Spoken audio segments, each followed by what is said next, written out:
Boa noite. Boa noite. Movimento Passe Livre faz 6º ato contra aumento nas tarifas do transporte público. Balanço do governo Alckmin mostra queda em todos os índices de criminalidade no ano passado. Perseguição policial termina com troca de tiros e 3 suspeitos baleados em frente ao aeroporto de Congonhas. Lobista Júlio Camargo afirma que emprestou jatinho para José Dirceu mais de 100 vezes. Justiça aceita denúncia contra dirigentes do grupo JBS e do Banco Rural por crime financeiro. Na França, protestos e greves bloqueiam estradas, cancelam voos e suspendem aulas.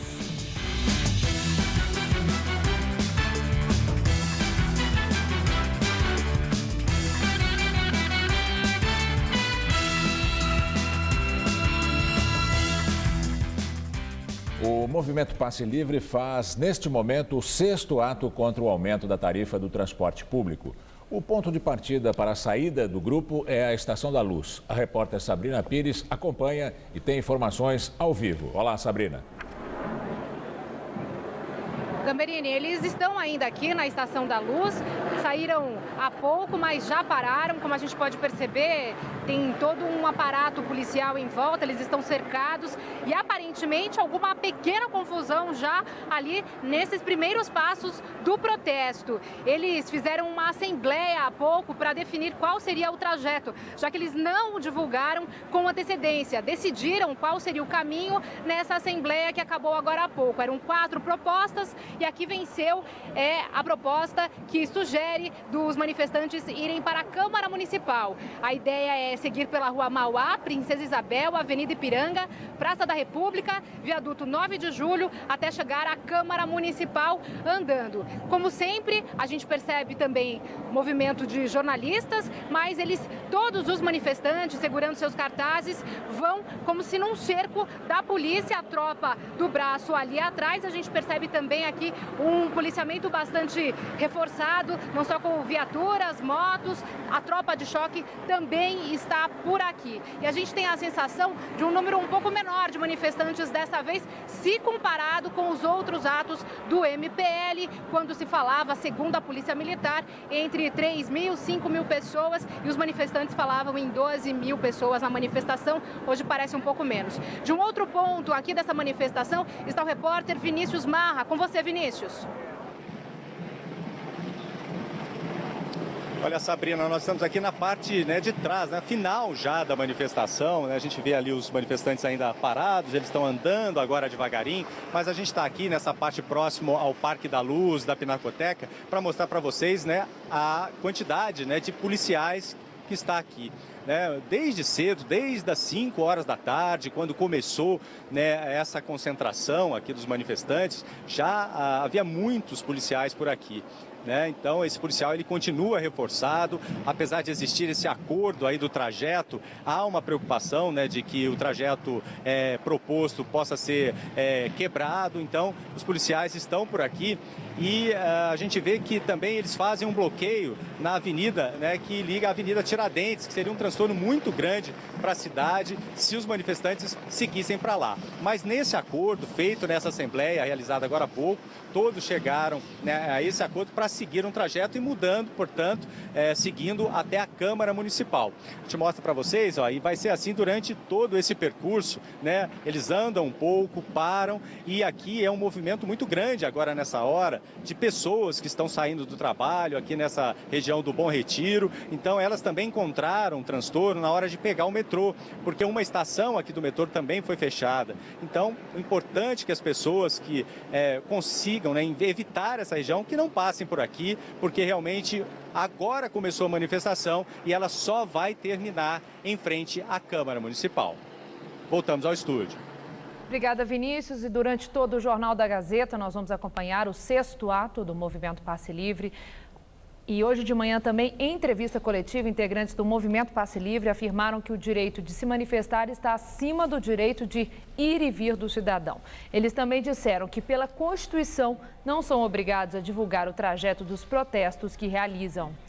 Para o governador Geraldo Alckmin, os manifestantes estão equivocados com o conteúdo do protesto e a forma de agir nas ruas. o MPL reforçou a tese de que o grupo cumpre o artigo 5º da Constituição Federal, que determina aviso prévio para protestos. A Constituição não prevê a exigência de divulgação do trajeto, que a Constituição prevê apenas uma notificação prévia de que a manifestação vai acontecer. A partir do momento em que o Movimento Passe Livre divulga publicamente que vai realizar a manifestação, ele já está cumprindo com essa exigência de aviso prévio. E o que a Constituição sim prevê é a liberdade de manifestação. Ainda que o direito de se manifestar livremente frustre o direito do cidadão de se locomover pela cidade. A cidade, além de um espaço de ir e vir, de circulação, é um espaço de participação, né? E o direito de manifestação está acima disso, né? Então, acho que isso. Um direito está acima do outro, é isso? O secretário de Segurança Pública, Alexandre de Moraes, voltou a dizer hoje que o aviso prévio do trajeto é necessário para garantir a ordem pública. O MPL desrespeita a cidade de São Paulo. Mais uma vez, o MPL desrespeita 12 milhões de habitantes que querem ir trabalhar, estudar, que estão nas ruas e que precisam saber antes o local da manifestação para evitar esse local se não quiserem participar. É uma atitude antidemocrática, é uma atitude ilegal do MPL, porque há essa necessidade. Durante a coletiva, os integrantes do MPL também disseram que já protocolaram um pedido de reunião com o prefeito Fernando Haddad e com o governador Geraldo Alckmin para discutir o valor das tarifas. É a primeira tentativa de diálogo que parte do MPL este ano. Mas o movimento não concorda que o encontro seja a portas fechadas e sugere que esta conversa aconteça ao ar livre e já durante o próximo protesto do grupo, marcado para a quinta-feira desta semana. Ontem, no final de uma missa na Catedral da Sé, o prefeito foi atingido por uma garrafa, lançado no momento em que manifestantes do MPL gritavam palavras de ordem. Já o governador saiu pelos fundos, mas o veículo oficial foi hostilizado. A inflação foi 10,7% e o reajuste foi 8,5%. Ninguém protestou quando a inflação de energia elétrica passou de 70%, e metrô e trem é movido a eletricidade. Então é preciso, no conteúdo, tão equivocados. E também quanto à forma, porque manifestações que são legítimas e devem ser respeitadas, estão previstas na Constituição, acabam ferindo o direito de outras pessoas de ir e vir. Até agora, nos 5 protestos anteriores do Movimento Passe Livre, houve confusão. A polícia usou bombas de gás lacrimogênio e de efeito moral para dispersar os manifestantes. Três homens foram baleados numa troca de tiros durante perseguição policial nesta madrugada. O caso aconteceu perto do aeroporto de Congonhas. A perseguição começou no Jardim Miriam, bairro da Zona Sul, quando os criminosos roubaram um carro prata. Enquanto a polícia perseguia os suspeitos, uma outra equipe de PMs fez um cerco na Avenida Washington Luiz.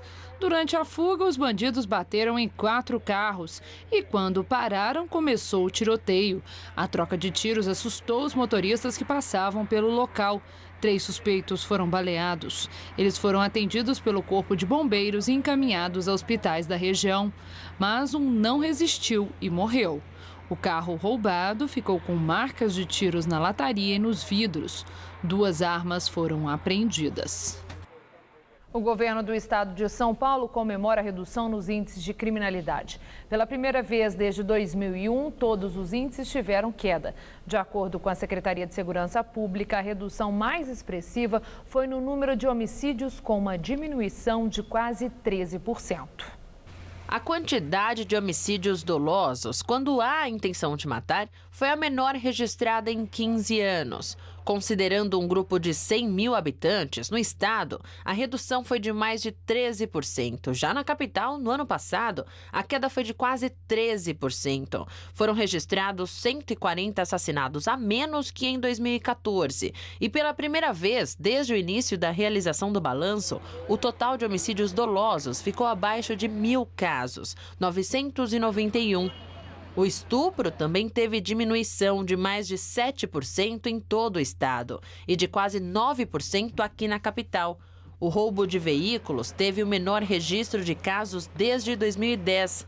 No estado, entre 2014 e 2015, a redução foi de mais de 20%, ou seja, mais de 20 mil veículos. Já aqui na capital, mais de 11 mil veículos deixaram de ser roubados no mesmo período. Para o governo, tamanha diminuição se deve à alteração da Lei dos Desmanches, de julho de 2014, que inclusive pode ter impactado na redução de outros crimes. É o caso do latrocínio, o roubo seguido de morte. Em 2015, a redução foi de quase 8% em relação a 2014 em todo o estado. Na capital, a queda foi de quase 20%.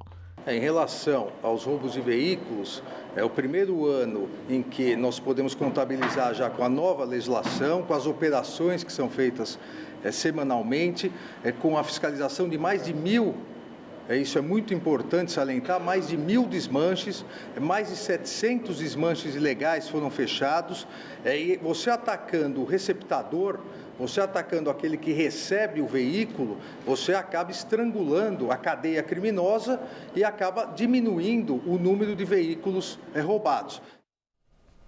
O governador Alckmin elogiou os policiais ao divulgar os números da criminalidade paulista. Ele deveria ter se lembrado também dos marqueteiros e dos estatísticos. Todo mundo sabe que os números, quando bem torturados, dizem qualquer coisa. A estatística alardeada hoje pelo governador tucano tem, no mínimo, duas distorções graves. A primeira, ela não inclui o número de pessoas mortas pela polícia em dezembro. A segunda distorção, o cálculo leva em conta o número de ocorrências e não o número de mortes em cada ocorrência. Com esse truque, um caso de chacina, por exemplo, com 14 vítimas, vale tanto quanto um único assassinato. Com pouco mais de empenho dos estatísticos e dos marqueteiros tucanos, em pouco tempo ninguém mais vai morrer em São Paulo.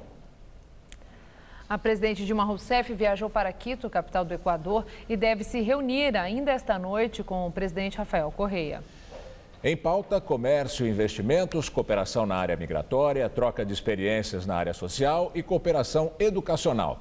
Amanhã começa em Quito a cúpula da Comunidade de Estados Latino-Americanos e Caribenhos, a CELAC. As Forças Armadas vão colocar 220 mil homens para visitar todas as casas do país para combater o Aedes aegypti, transmissor do Zika, da dengue e da chikungunya. O governo também irá distribuir gratuitamente repelentes para 400 mil mulheres grávidas do programa Bolsa Família. As iniciativas foram divulgadas ontem, depois que o ministro da Saúde, Marcelo Castro, do PMDB, se encontrou com a presidente Dilma Rousseff. Horas antes da reunião, Castro disse que o Brasil está perdendo feio a batalha contra o mosquito. Ele já tinha dito alguma coisa semelhante na sexta-feira passada. As afirmações desagradaram a presidente. Hoje, a Organização Mundial de Saúde, a OMS, considerou a fala do ministro fatalista. Castro assumiu o cargo na última reforma ministerial, com o objetivo de ampliar o espaço dos PMDBistas que são contra o impeachment. E agora vamos ao comentário de política com o José Neumann e Pinto. Eu vi, ninguém me contou, não li. Esse senhor aí disse, rindo numa entrevista coletiva, que torcia para que as mulheres fossem contaminadas pelo vírus da Zika para ficarem imunes e o governo, que está sem caixa, economizar na compra de vacinas. Aí você me diz, não está à altura do ministério. Não está. Só que agora ele disse uma obviedade que é verdadeira. O Brasil está perdendo a guerra para o Aedes aegypti, o mosquito que transmite esse monte de doença. Esse mosquito foi expulso do Brasil há 100 anos por Oswaldo Cruz, combatendo a febre amarela. Voltou por incompetência dos governos federais dos últimos anos no Brasil. Agora, a Dilma está descumprindo a sua função de presidente ao plantar notícias nos jornais de que ela está muito irritada com as besteiras que o ministro está dizendo, como se ela não falasse besteira, né? O problema todo é o seguinte, o ministro não tem culpa nenhuma do mosquito ter tomado conta do Brasil. E a Dilma mente tanto que não quer que um subordinado dela fale uma verdade que a desagrade. Essa tentativa de tornar esse ministro abaixo do nível do pré-sal para ocupar qualquer ministério, transformá-lo num bode expiatório, é um truque sujo, é um truque imundo. Esse cara não tem nível para ser nada. Mas não é ele o culpado por coisa nenhuma e não deve ser obrigado a mentir. O que ele já falou de absurdo a respeito de Zika, de Aedes aegypti, não supera o que a própria Dilma diz, porque ela chegou a contar para nós todos, para o povo brasileiro, que o vírus era transmitido pelo ovo do mosquito. E eu vi também Dilma dizer que o vírus Aedes aegypti transmitido pelo mosquito Zika. Coisas desse tipo não recomendam o seu impeachment, mas mostram claramente que ela não está cuidando do beabá, porque só cuida, só trata de evitar o impeachment. Da mesma forma que a oposição só trata de fazer esse impeachment valer e, para isso, fala até na pataquada absurda de extinguir o PT. Estamos no mato, não sem cachorro, mas acuados pela cachorrada. E eu volto aqui quinta para continuar essa novela sem fim. Direto ao assunto e em té. Aqui em São Paulo, o calor aumentou nos últimos dias. E muito. É verdade, é verdade. E as altas temperaturas associadas à umidade elevada provocam as conhecidas chuvas de verão e não aquele frio que estava fazendo antes, né? É, mas esquentou demais. Agora, essas chuvas devem aumentar nos próximos dias. Vamos à previsão com Luciana Magalhães. A frente fria que está no sul do Brasil avança para o sudeste nesta quarta-feira. E enquanto ela avança, o tempo volta a abrir no centro-sul do Rio Grande do Sul, mas ela deixa o dia chuvoso no leste de Santa Catarina e do Paraná. Já nas demais áreas da região, até o Mato Grosso do Sul, o sol aparece, mas pode chover a qualquer hora. Chove também nesta área escura do mapa, que pega o Tocantins, sul do Maranhão, do Piauí e o oeste da Bahia, que continua em alerta máximo, pois não para de chover há semanas. Em compensação, Roraima terá um dia seco sem uma gota de chuva. As máximas chegam amanhã aos 31 graus em Fortaleza, 32 em Belo Horizonte e não deve passar dos 26 em Florianópolis. E a frente fria que está no sul do Brasil chega à costa paulista. Por isso, o oeste e sul do estado já sentem as mudanças no tempo logo pela manhã, quando começa a chover. E essa chuva se intensifica a partir da tarde. Em Marília, máxima amanhã de 31 graus. Já no norte paulista, sol pela manhã com pancadas de chuva à tarde. E máxima de 34 graus em Ribeirão Preto. E em toda a faixa leste, o sol brilha forte pela manhã, faz calor e a chuva pode vir forte à tarde e também à noite. Máxima de 32 graus em Campinas. Os próximos dias aqui na capital paulista serão de sol pela manhã, com pancadas de chuva à tarde e também à noite. Com o aumento da nebulosidade, a temperatura não sobe tanto, ficando em 30 graus amanhã, 28 na quinta e 26 graus na sexta-feira. E para quem pensa que o paulistano não tem samba no pé, uma exposição de fotografias prova o contrário. A mostra conta a história do Carnaval de Rua de São Paulo, com registros dos cordões e blocos mais antigos da cidade. Por meio das fotos, dá para perceber a evolução da festa. Foi só em 1934 que a prefeitura ajudou a organizar o que seria o primeiro desfile carnavalesco.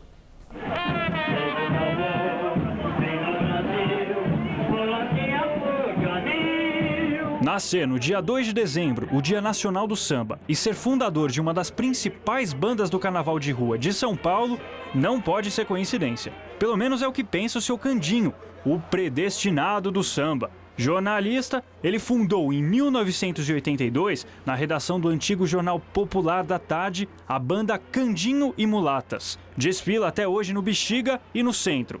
A estreia foi no maior estádio da capital. E coloquei a partir de 1981, desfile que nós fizemos inaugural no estádio do Morumbi, isso é curiosidade, para 100 mil pessoas, Corinthians 2, Santos 2. A história do Carnaval de Rua da capital paulista é cheia de curiosidades. Você sabia, por exemplo, que a primeira banda surgiu por causa de uma picuinha entre São Paulo e Rio? Os cariocas diziam que os paulistas eram pobres no samba. Os cariocas diziam que bloco em São Paulo bloco carnavalesco de São Paulo era bloco de concreto, que cordão carnavalesco era cordão de isolamento, que banda era banda de maçã. A resposta foi a Bandalha, grupo fundado pelo carnavalesco Carlos Costa e o dramaturgo Plínio Marcos. Em 1974, se tornou a Banda Redonda, que saía pelo centro da cidade na segunda-feira anterior ao carnaval, reunindo atores, jornalistas e músicos. Carnaval é festa, carnaval é música, mas é também memória. E para que todas essas boas histórias não se percam com o tempo, foi montada a primeira mostra de blocos e bandas pioneiras do Carnaval de Rua de São Paulo. Aqui, ó, o carnaval já começou. A iniciativa é da ABASP, a Associação das Bandas Carnavalescas de São Paulo, e traz informações e fotos dos 12 grupos associados que construíram o Carnaval de Rua. O que a gente gostaria de chamar é todos os trabalhadores que no dia a dia se sacrificam tanto e diante da crise, esquecer um pouco desse estresse da crise que nós estamos passando, relaxar durante o carnaval e depois tomar com a corda toda o desenvolvimento do país novamente.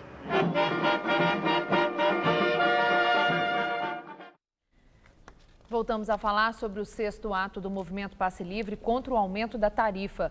Nossos repórteres acompanham. Começamos com as informações de Sabrina Pires. Sabrina. Estela, olha, nós já estamos na rua Casper Líbero e aqui, olha, o comércio fechado, muita gente saindo do trabalho agora e dando de cara com o protesto. A Estação da Luz, ali no metrô, para entrar no trem também, tudo fechado, todo mundo tem que desviar. Bom, aqui os manifestantes estão caminhando em volta dos policiais. E aqui logo na frente, depois da imprensa, a gente percebe que tem um cordão de manifestantes, muitos encapuzados, cobrem os rostos com as camisetas, com lenços, e mais atrás os manifestantes que vão de cara limpa, levando bandeiras de vários grupos e também de muitos partidos políticos. Bem, daqui de outro ponto, temos também a participação do repórter Vinícius Marra. Vinícius.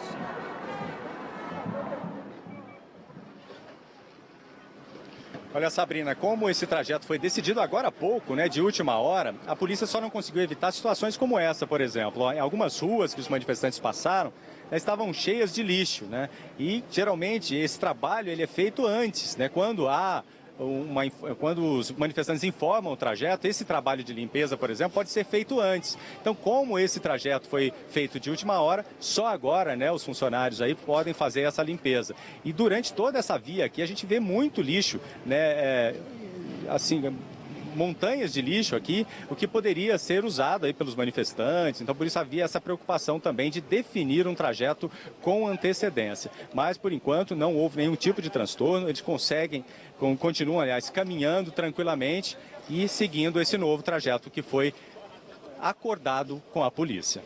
Voltamos ao estúdio. Protestos e greves na França bloqueiam estradas, cancelam voos e param as escolas. Motoristas de táxi interromperam o trânsito de um anel rodoviário de Paris em protesto contra o aplicativo Uber. A tropa de choque e os bombeiros foram acionados para liberar as pistas. Pelo menos 20 pessoas foram detidas. O movimento dos taxistas aconteceu em toda a França e complicou ainda mais a vida de quem pretendia embarcar num avião. O movimento dos controladores de voo por melhores condições de trabalho provocou muitos atrasos e o cancelamento de 20% dos voos.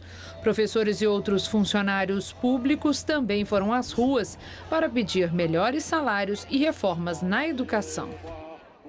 Um ataque duplo do Estado Islâmico na Síria matou pelo menos 24 pessoas. Os ataques aconteceram na cidade de Homs, que é controlada pelo governo.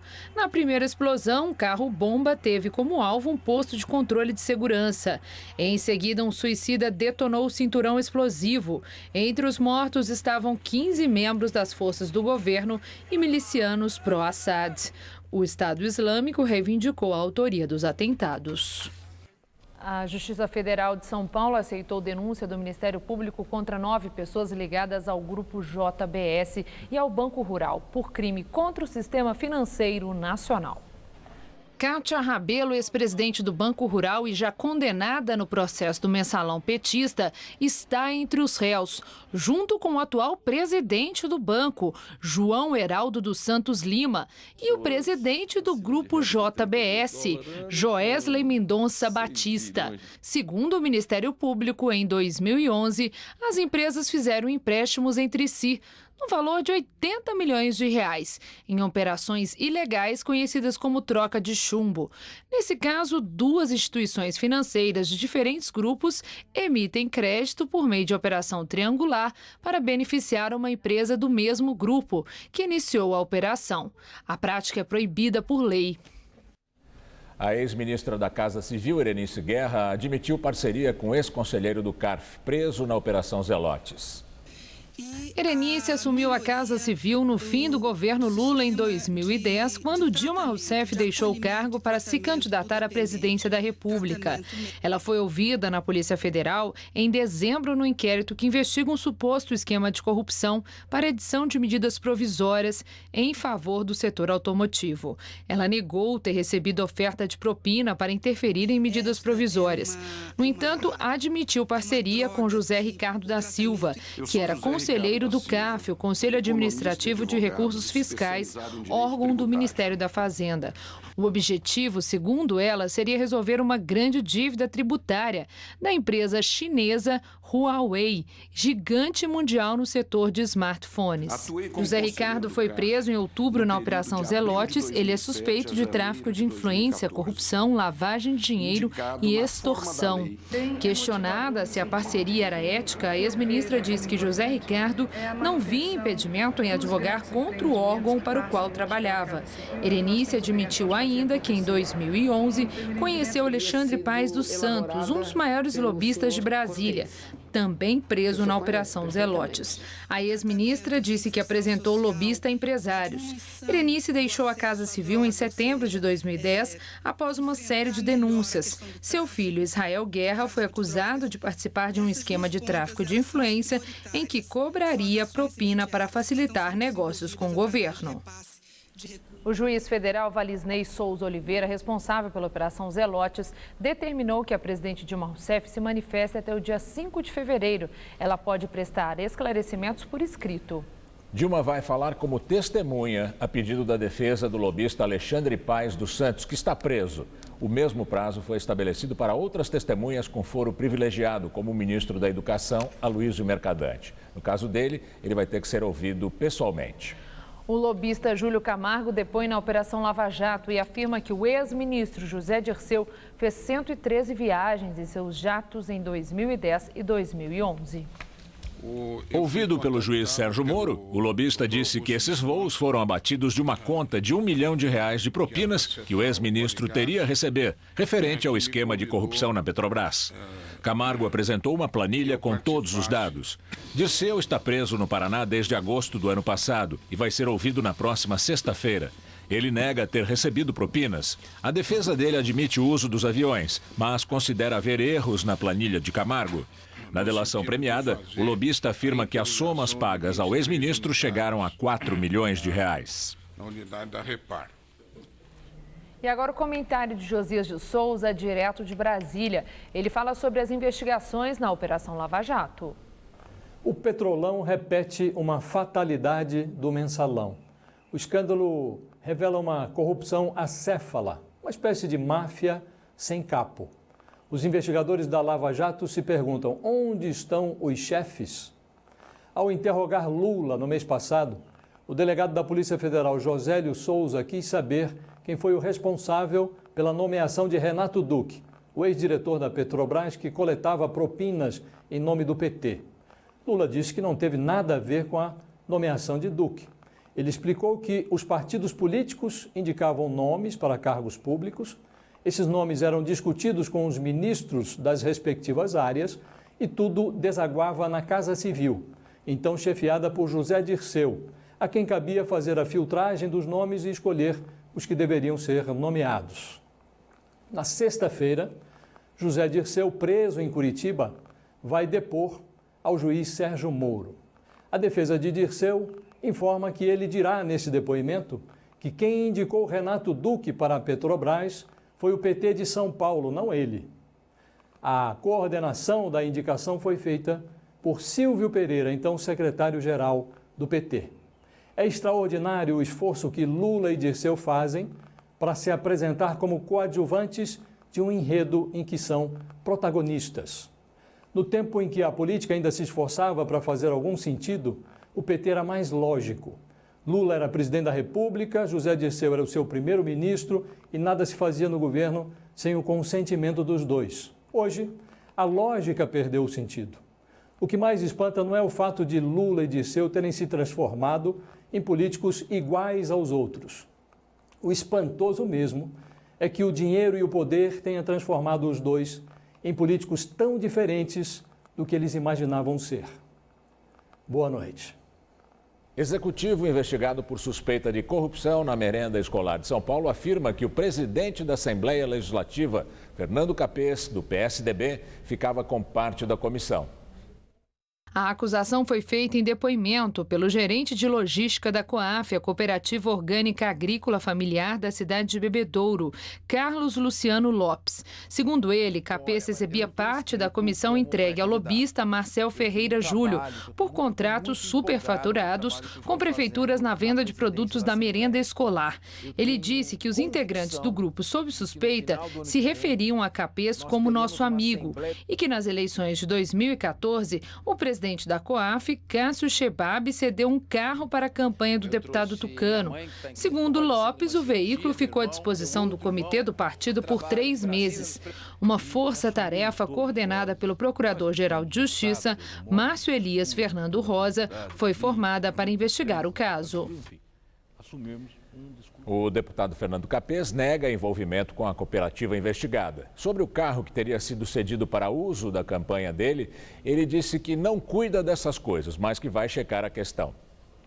E vamos agora às notícias do esporte com Estela Gontijo e Celso Cardoso. Alexandre Pato está deixando o Corinthians. O destino do atacante é o Chelsea. Celso Cardoso. Estela, Pato não queria o Corinthians. E o Corinthians não queria o Pato. Então, a alternativa foi emprestá-lo ao Chelsea da Inglaterra por 6 meses, com o valor dos direitos federativos já estipulados, ou melhor, o valor já estipulado para a compra no meio do ano, caso, claro, o clube londrino aprove a passagem do jogador. 12 milhões de euros, cerca de 50 milhões de reais é o valor estipulado para a venda do atleta. O Corinthians tem direito a 60% deste valor. O Pato, inclusive, está viajando para a Inglaterra na noite dessa terça-feira para assinar o contrato. Bom negócio para o Corinthians, Celso? O que você acha? Diante das circunstâncias, sim. Não havia clima para a permanência do Pato no Corinthians. Então, aí deve tratar uma renovação por 1 ano, porque a partir do meio do ano o Pato teria direito a negociar com quem ele quisesse e sair de graça. E aí já então, o Corinthians ficaria com prejuízo. Grana. Exatamente. Então, deve renovar por mais um contrato. Se o Chelsea exercer a opção de compra, tudo bem. Se não, o Corinthians pode tentar negociar com outro clube. Pato está indo embora, Guilherme está chegando, o atacante, meio atacante, né? Foi apresentado hoje, inclusive agora à tarde, concedeu a entrevista coletiva, como um novo jogador do Corinthians. Corinthians, portanto, buscando aí reforços para a temporada, uma vez que o desmanche foi muito grande. E no São Paulo, o 4º reforço na temporada chegou no fim da noite de ontem. Trata-se de um ex-jogador do Boca Juniors, o atacante Jonathan Cageri. Desembarcou por volta das 10 da noite no aeroporto de Guarulhos e falou sobre a expectativa de jogar pelo São Paulo. Por agora, com muitas ganas de jogar, de meter-me em grupo. Como te dije recién, estoy tratando de terminar todo, ver bien lo que es firmar el contrato y bueno, ya si se da todo, arrancar. Sí, a mí me hubiera gustado quedarme más en Boca, siempre lo dije, es un club que a mí me dio todo, me hizo como jugador, como persona y le estoy muy agradecido. O São Paulo está conseguindo se reforçar aí, trouxe alguns... Se bem que esse aí vai ficar por 6 meses e chega falando que gostaria de ter ficado no Boca. É complicado. Não demonstra muita animação em defender as cores do São Paulo, né? Poxa vida, talvez tenha sido sincero demais. Bom, vamos ver se ele mostra um bom futebol em campo. Bom jogador ele é. Obrigada, Celso. Boa noite. Boa noite. É com você, Gamberini. Com a ajuda de uma ONG, aposentados dão vida nova a terrenos que antes não tinham função. A Bike Repórter Renata Falzoni mostra como funcionam as hortas urbanas. O dinheiro direto das mãos do consumidor para o produtor de alimentos. Essa não é uma cena comum em mega cidades como São Paulo. Alface, couve, cebolinha, verduras, legumes e frutas de diversas espécies crescem numa horta urbana. Eu acho muito legal uma verdurinha assim orgânica, né? É outra coisa. Passei por aqui e vi, né, essa horta e aí comecei a comprar aqui faz pouco tempo. Mas é bem melhor você comprar aqui que a verdura dura mais, ela fica mais tempo na geladeira, não estraga tanto quanto do mercado e da feira. A grande sacada é dar vida a áreas subutilizadas na cidade de São Paulo, como é o caso deste terreno em São Mateus, zona leste da cidade. O que é melhor, esta horta ou este lixão? Ambos terrenos estão sob a linha de alta tensão. Tem várias áreas na cidade. Tem áreas da Eletropaulo, tem áreas do CDHU, tem áreas de prefeitura, áreas de subprefeitura, áreas de igreja, áreas de grandes construtoras. É uma horta que está sendo feita num espaço que antes não era aproveitado para nada. A ONG Cidades Sem Fome dá suporte a essa e mais 21 hortas urbanas em São Paulo. A instituição arrecada fundos para abastecer os 115 produtores com sementes e conhecimento técnico. E toda a renda gerada com as vendas fica com quem coloca a mão na massa. Em sua maioria, idosos que não conseguem espaço no mercado de trabalho. E a vida antes, como era? Levantar às 5 horas, sair 6 horas e ir para Santa Ifigênia. Enfrentar 2h30 de ônibus, chegar lá atrasado e o patrão me encher o saco. Aqui eu ganho, dá para mim comer, beber, dormir, minha esposa também vem, fazendo as coisas que eu acho que eu devo, sem pressa, sem medo de errar. Muito bom demais, parece que a gente tem mais vida, né? Mais saúde, a gente esquece tudo. E é tanto terreno que você vê por aí abandonado que dá até pena, viu? Bolsas asiáticas fecharam em forte queda hoje, influenciadas pelo baixo preço do petróleo na véspera. A Bolsa de Xangai encerrou a sessão desta terça-feira com recuo forte de 6,42%, em consequência das vendas em massa de ações. O segundo mais importante mercado financeiro da China continental, a Bolsa de Shenzhen, caiu ainda mais, 7,12%. A Bolsa de Tóquio também encerrou a sessão de terça-feira em baixa de 2,35%.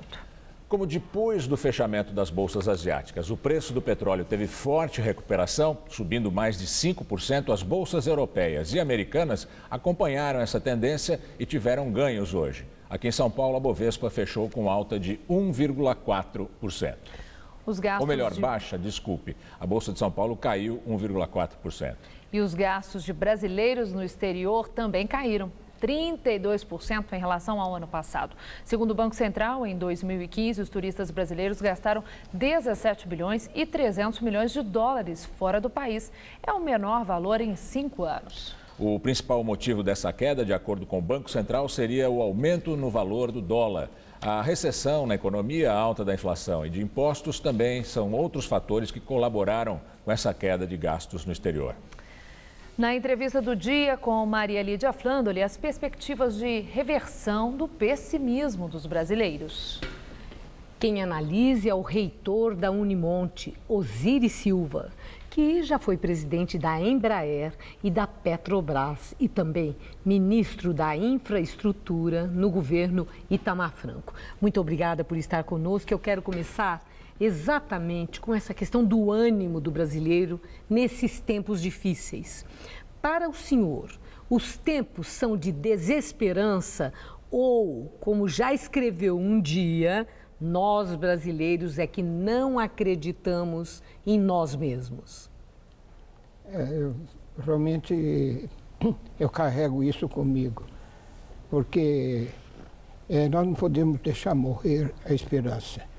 Se nós olharmos para um país chamado Brasil, nós vemos que é um país extraordinário, um país continente com uma série de recursos.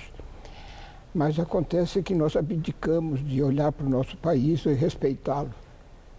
Eu acho que a minha geração tem uma culpa muito grande de ter permitido que o governo assumisse a propriedade do país. Hoje o Brasil pertence ao governo federal. E o governo federal tem feito tolices muito grandes do ponto de vista administrativo. Porque eu sinceramente digo, o Brasil não estava em crise. A crise foi imposta pelo governo. Mas sempre que acontece um momento mais difícil, podemos e devemos jogar a responsabilidade exclusiva sobre o poder constituído? Absolutamente não. Nós somos cidadãos brasileiros como eles. E eles não se lembram nunca que eles têm um mandato. E os mandantes somos nós. Quer dizer, eles não estão lá porque, vamos dizer, de um lado que tem competência para isso, mas o fato de receberem um voto, não receber um voto permanente que lhes dá uma estabilidade no emprego, vamos colocar dessa maneira. De modo que eu diria que cada brasileiro precisa assumir a sua responsabilidade de ser brasileiro e dizer, eu tenho muita coisa a ver com isso. E não simplesmente ficar esperando, e nessas palavras que nós temos, né? Tomara que isso vai acontecer, esperar que outros façam alguma coisa. Quer dizer, eu acho que a iniciativa tem que ser nossa, e tem que ser nossa sempre, e o governo tem que ser respeitoso em relação à população. Bom, o senhor foi ministro da infraestrutura. A presidente Dilma... Ninguém é perfeito. A presidente Dilma tem sido muito pressionada para a retomada do crescimento imediato. O Brasil tem condições de infraestrutura para uma retomada de crescimento, principalmente considerando o ponto em que estamos, as dificuldades do Tesouro, os problemas de caixa e a crescente dívida pública brasileira que, ao que tudo indica, atinge patamares recordes? Bom, se me permite, eu diria, Lídia, que não é o governo que desenvolve um país. São os cidadãos que desenvolvem o país e cabe ao governo não atrapalhar. O que a presidente Dilma fala que de desenvolvimento, coisa dessa natureza, que o governo vai fazer isso, não tem grana, como você colocou, não tem sentido. Primeiro que não existe dinheiro público, existe dinheiro do público. Então, o público que tem dinheiro, o que cabe ao governo é fornecer as condições para que os cidadãos tenham sucesso. E não simplesmente substituir o cidadão no sucesso dele. Mas falando em cidadão, vamos falar desse problema todo que a Lava Jato está expondo, do envolvimento das grandes empreiteiras do Brasil nesses escândalos de corrupção. É verdade ou é mito que as grandes obras de infraestrutura só podem ser executadas por essas mega empresas que estão aí com executivos presos, envolvidas até o alto da cabeça nesse escândalo todo? O Brasil é refém dessas empresas ou outras empreiteiras de médio, de pequeno tamanho têm condição de tocar obras de infraestrutura que o país precisa? Bom, os analistas internacionais dizem que o futuro vão predominar as grandes companhias. Então, tudo isso que você colocou é que, em princípio, essas empresas do setor privado são desonestas. Não são. Eu diria que não são. Ninguém vai dar dinheiro para o outro se não for pressionado. Por exemplo, o Lava Jato vai identificar os culpados. Vamos punir os culpados. Aí eu pergunto, e depois? O que vai acontecer? Mas o senhor diz que ninguém faria o que foi feito se não houvesse pressão. Exatamente. Mas não obstante a pressão, a anuência, atender à pressão, e aí, pagar a propina, e aí, cobrar o sobrepreço para se recompor. Isso não tem uma grande responsabilidade dessas empresas para os seus negócios e seu lucro? Não estou eximindo de responsabilidade, eu estou dizendo que... E as pessoas que pressionaram, o que acontece com elas?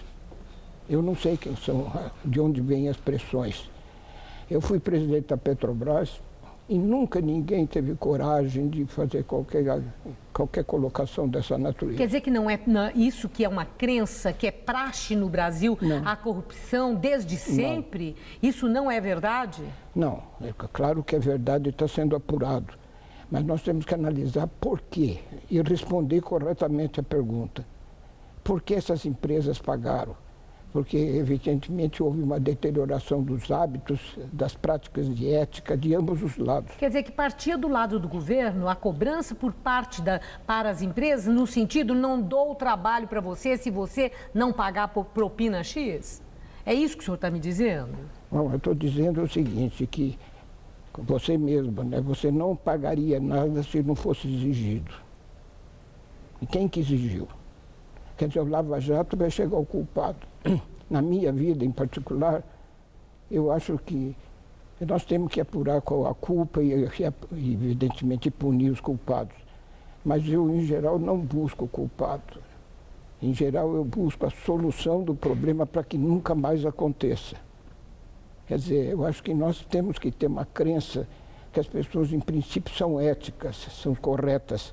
E essa que nós temos que colocar. E criar os mecanismos... Agora, dos dois lados, né? Eu estou dizendo que dos dois lados alguma coisa aconteceu. Evidentemente, eu deixei a Petrobras há mais de 20 anos, até quase 30 anos. Quer dizer, mas não era esse o ambiente que eu vivia.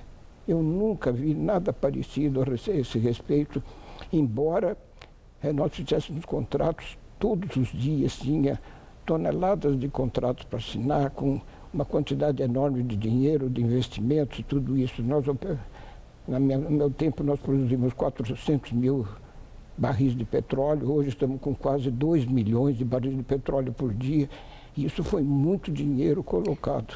Mas a Petrobras, é a última pergunta, que chegou à derrocada, em que está? O senhor, a Petrobras chegou a esse ponto pela má gestão ou pela omissão e cumplicidade na roubalheira que aconteceu? Eu não sei se eu posso responder essa sua pergunta tão rapidamente quanto eu tenho que responder aqui. Mas eu diria, pura e simplesmente, que contratos dessa natureza têm que ser celebrados. E tem que ser celebrado com correção. Ética tem que existir sempre, e dos dois lados. Eu acho que alguma coisa falhou no meio do caminho. Por outro lado, o Ministério de Minas e Energia tem o péssimo hábito de querer gerenciar a Petrobras à distância. Muitas vezes, no meu tempo mesmo, eu recebia ordens do ministro que eu dizia que eu não podia cumprir. Porque, afinal, eu, como presidente da companhia, que sou responsável pela companhia.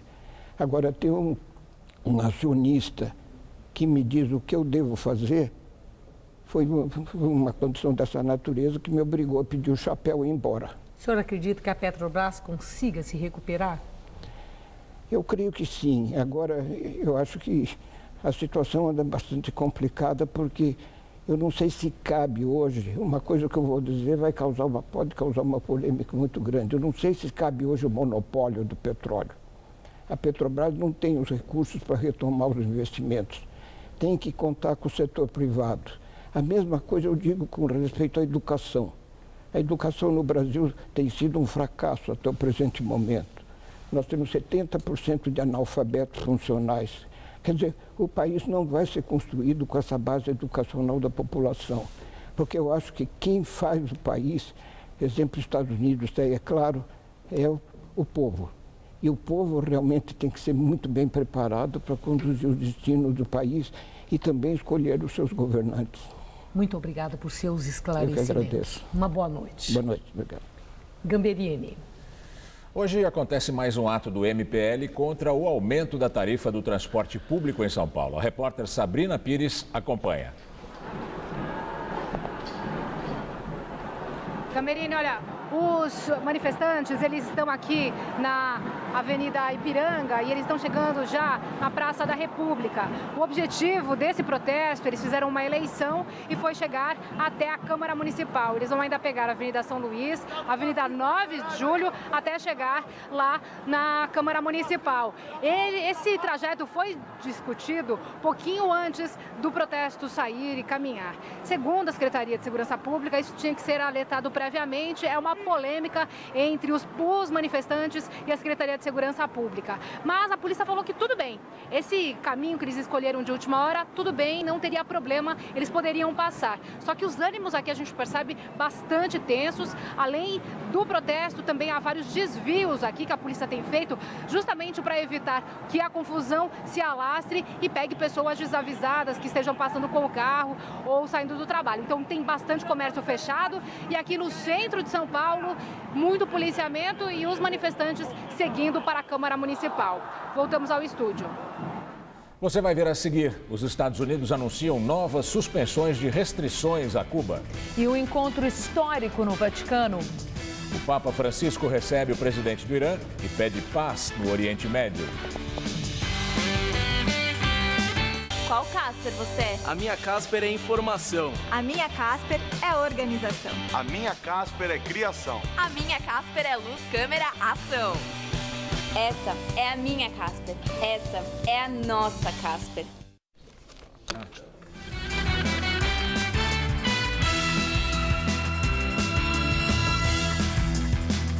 Os Estados Unidos anunciaram mais alívio nas restrições a Cuba, agora envolvendo exportações e autorização de viagens aéreas. Os departamentos de Tesouro dos dois países informaram em comunicado conjunto que foram retiradas restrições a pagamentos e financiamentos para as exportações autorizadas, com exceção de produtos agrícolas e commodities. As mudanças também vão facilitar viagens a Cuba, permitindo espaços bloqueados, compartilhamento de códigos e acordos de locação com linhas aéreas cubanas. Estados Unidos e Cuba restabeleceram relações diplomáticas em julho do ano passado. A suspensão do embargo depende da aprovação do Congresso americano, que hoje é controlado pelos republicanos. Nosso comentarista de política internacional, João Batista Natali, analisa o resultado das eleições em Portugal. A direita da Europa teve uma boa notícia neste domingo. Os eleitores portugueses elegeram como presidente da República o conservador Marcelo Rebelo de Sousa. Mas a notícia não foi tão boa assim. Em Portugal, o presidente tem um papel quase decorativo. Ele não governa, ele não manda. Quem governa e manda é o primeiro-ministro, Santos da Costa, que é um socialista. O novo presidente, que as pessoas chamam de professor Marcelo, é professor universitário e comentarista de televisão. Ele tomará posse apenas em março e será um contrapeso ao primeiro-ministro de esquerda. Esse primeiro-ministro foi empossado há pouco tempo, em novembro do ano passado. Fazem parte do governo dele socialistas, comunistas e a chamada esquerda radical. Esse bloco de partidos procura diminuir os efeitos da austeridade econômica que foi adotada há 4 anos em Portugal para superar a atual crise. Foi um remédio ortodoxo recomendado pela Alemanha. Portugal recebeu empréstimos do Banco Central Europeu para sair do buraco. Em troca, cortou gastos e salários. Mas existe uma outra questão em jogo. Em Portugal, o presidente da República pode dissolver o parlamento e convocar eleições antecipadas. O atual parlamento foi eleito em outubro. A direita teve mais votos, mas perdeu a maioria de 50% das cadeiras. Foi por essa brecha que a esquerda formou um novo gabinete.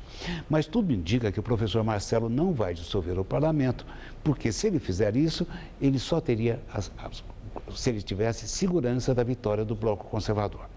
Um outro detalhe da democracia portuguesa é que o presidente pode vetar uma lei aprovada pelos deputados. O atual presidente, que é um conservador, o Cavaco e Silva, vetou ainda ontem 2 leis muito simbólicas para a esquerda. Uma delas permitia a adoção de crianças por casais de gays ou de lésbicas. E a outra lei simplificava o procedimento para o aborto. Mas o veto de Cavaco e Silva não vai prevalecer. O parlamento deve derrubar os 2 vetos com facilidade. É assim que o mundo gira. Boa noite. O Papa Francisco recebeu o presidente do Irã e pediu que o governo de Teherã trabalhe pela paz no Oriente Médio e combata o terrorismo. A visita de Hassan Rouhani foi a primeira de um chefe de Estado iraniano à Europa em 17 anos. A audiência estava agendada para novembro, mas foi adiada por causa dos atentados em Paris. Francisco e Rouhani conversaram por 40 minutos. O Vaticano elogiou o tom mais moderado do Irã desde a eleição de Rouhani e saudou o acordo com as grandes potências sobre o programa nuclear iraniano. De acordo com o comunicado da Santa Sé, o Papa pediu que o Irã ajude a promover soluções políticas no Oriente Médio, com destaque ao combate ao terrorismo e ao tráfico de armas. O parlamento dinamarquês aprova lei polêmica que permite o confisco de bens dos requerentes de asilo. O objetivo dessa lei é desencorajar os imigrantes a ir para a Dinamarca. Os refugiados que pedirem asilo à Dinamarca vão ter que entregar às autoridades todo o dinheiro que tiverem acima de 10 mil coroas, pouco mais de R$ 6.500. Joias acima desse valor também terão que ser entregues, como forma de pagar as despesas de acolhida. Ficam isentos itens de valor sentimental, como alianças de casamento. Para tentar cortar o fluxo de imigrantes, a lei também prevê uma demora de até 3 anos para o reencontro de famílias separadas. O alto comissário da ONU para Refugiados classificou a lei como uma afronta à dignidade. Para a Anistia Internacional, é uma prática discriminatória. O governo alega que os refugiados têm que enfrentar as mesmas condições de dinamarqueses requerentes de benefícios sociais. Na Suíça, os requerentes de asilo também precisam entregar às autoridades todos os bens acima de 1.000 francos suíços, mais ou menos R$ 4.500. E o Jornal da Gazeta fica por aqui. A edição de hoje pode ser vista no site do Jornal da Gazeta. Mais notícias em nossa edição das 10. Uma excelente noite para você. Voltamos amanhã às 7 da noite em ponto. Boa noite e até lá.